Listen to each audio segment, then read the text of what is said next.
Hello friends, today in this video I will show you how to move taskbar to second monitor on Windows 11 or 10. So firstly click on Start, Settings.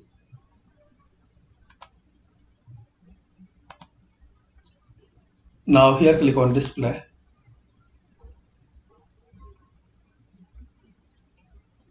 Now underneath multiple displays, guys, you connect second monitor or display with your laptop. So here guys you will see option make your second display as primary display.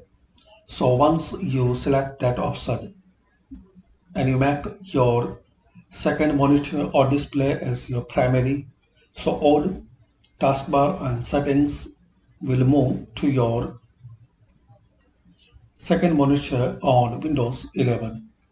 So this is the very simple and easy method guys. Firstly connect your second monitor and make second monitor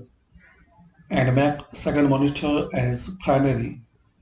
So this way guys you can move taskbar to second monitor on Windows 11 or 10. Thanks for watching. Please comment this video useful for you or not.